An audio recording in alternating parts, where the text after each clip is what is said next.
Welcome back to the Gardening with Joy and Holly radio show. Happy to have you along. Miss any of those coupon codes or want to check out the sponsor you heard, you can visit our parent website, thewisconsinvegetablegardener.com, underneath the Season 9 tab at the top of the page. Holly, let's go to the hotline and bring in our guest for this week. Maria Rodale is an author, gardener, mother, grandmother, board member for the Rodale Institute, and passionate about organic farming and gardening. Her book is Love, Nature, Magic, Shamanic Journeys into the Heart of My Garden Organic Manifesto. Welcome to the program, Maria. Thank you. It's great to be here. Well, we appreciate you taking time out of your day to join Holly, myself, and all of our listeners. And I'll start with this. You enjoy the gardening for many reasons. Why is the garden so magical to you? Well, the garden is a magical place because everything is alive and conscious and just surprising and entertaining. So I just love the interaction with every living thing. Well, and you bring that up because you can sit in the garden in the summer and you can see the flies, you can see the butterflies, you can see the bugs flying around. And if you flip the soil over and you've got healthy soil, there's a whole magnitude of a world in which we don't necessarily appreciate the way we should. Exactly. They say that there's more living things in a tablespoon of soil than people on planet Earth. That's definitely amazing. So speaking of soil, what is the Rodale Institute and what role does it play in organic farming? So the Rodale Institute is a nonprofit that does scientific research comparing organic and regenerative organic agriculture to conventional agriculture. And it's the longest running side-by-side study in the world that does that. And we are considered the originators of the organic movement and the regenerative organic movement. So our research has shown that organic is just so much better for the soil, for the water, for climate, for our human health. And it's just as productive and even more profitable than conventional agriculture. And then, let's step back for people who are not familiar about the term organic. That really didn't originate until after World War II. Prior to World War II, nobody gardened organically. It was just, that was the way it was gardened. You didn't use chemicals or really necessarily fertilizer in a bag. That all changed after the World War II era. Yeah, I write about this in my book, Organic Manifesto. I write about the history of when we started using chemicals, and it actually started before World War II, and especially in the fruit production agriculture. So we've been using chemicals for a long time, but definitely the term organic farming and agriculture started in 1940. Okay. That's why we bring guests on, because we're not always right, and I appreciate you correcting us on that information there. So please tell us more about your book, the as you call it, the Organic Manifesto, and maybe what our listeners could expect when they pick up a copy, kind of give us a little tease about it, etc. So I wrote Organic Manifesto actually quite a while ago, in 2010, and that's a history of how we started using chemicals, why we started using chemicals, and what organic agriculture and farming is really about, and why it's important that we do it, why it's the most important thing we do. My new book is called Love, Nature, Magic, and that I kind of go on an adventure where I do shamanic journeys to talk to the plants, animals, insects in my garden to try to understand what their purpose is, especially the ones that annoy me. Would that be the bad bugs or just ones that have beneficial purposes but just bother you when you're out there? Well, I started with plants that annoyed me and a few bugs that annoyed me, and then I started just having so much fun with it that I started talking to everything. But I started with the plant mugwort, which is considered an invasive weed. And my yard is filled with mugwort, and I wanted to understand why it was there and what it was trying to do. And in the process, I uncovered this incredible history of the mugwort plant, and it really gave me a newfound respect for not just mugwort, but really everything that is around us that we have been trained to think of as a pest or a weed, but is really a powerful, beneficial, useful, and sacred, plant or being. With the invasive, with those weeds that you find, it ties into the organic farming. You can utilize those for a beneficial, helping protect plants from bugs, or turning them into fertilizer, so you can avoid the chemical aspect of traditional agriculture. Yeah, actually, for the last 2 years, I've been experimenting in my own garden where I have almost completely stopped weeding altogether. And what I have found is that my plants are thrilled. My roses have tripled in size, and some, even like trees that were struggling have just exploded with growth.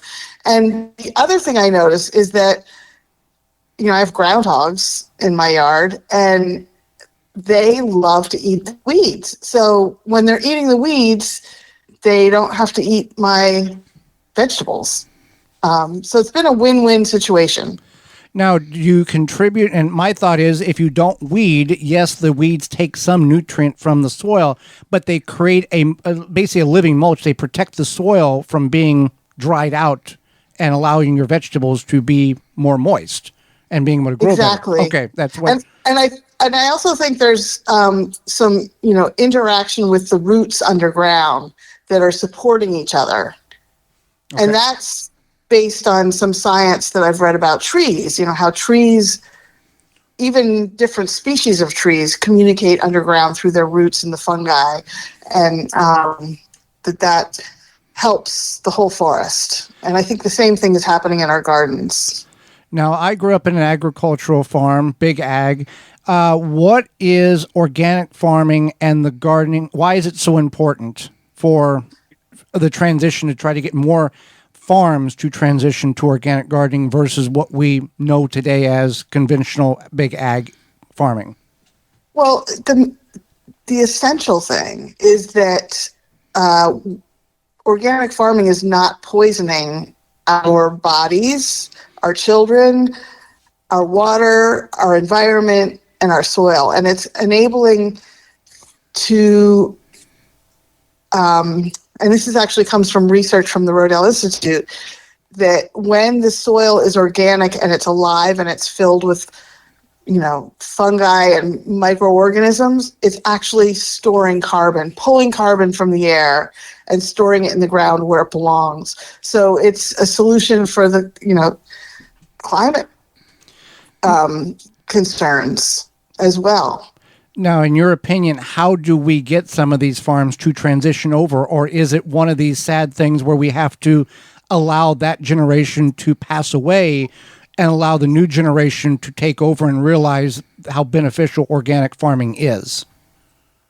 Well, I'm very hopeful about the new generations. What I have found in Manifesto, I actually did focus group research with chemical farmers to find out, why they did what they did and what was stopping them from changing. And a lot of it wasn't science-based. It wasn't even economic-based, because economically they're falling behind. It's like economics 101 is not working for them. But it's emotional and it's social. Like, they don't want to be different than their neighbors. They don't want their fields to look messy. It's very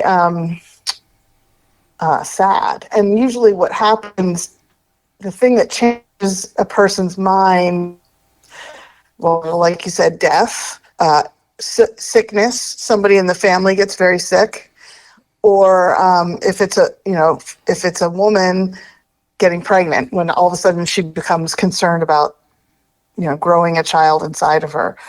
Those are the big gateways to organic.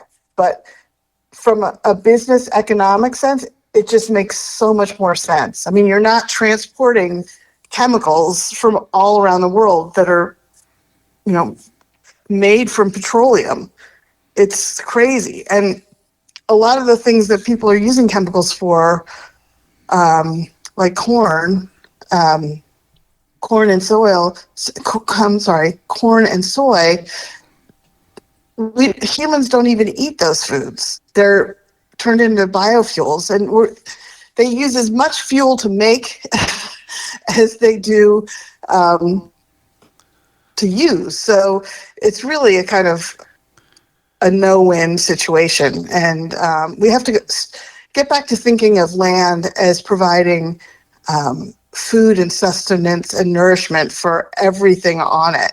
And instead of feeding cows corn and soy, we should be feeding cows grass, which is better for us. Their stomachs are made to eat grass, not corn and soy. And what we have found at the Institute is that the farms that use animal manure are, organic composted animal manure are actually the most productive farms, the most productive soil. And, what you have in commercial animal major corporate farming is you have cows that are eating things they don't want to eat, and their waste going into vats where people are just storing it, and nothing is getting used in the right way, and no one is happy. So there's a lot of great success stories out there of people doing well. And Will Harris in Georgia is someone who I think, if people have questions, they should look up what he's doing and see the incredible work he's doing on his farm. And you talk about the input and output.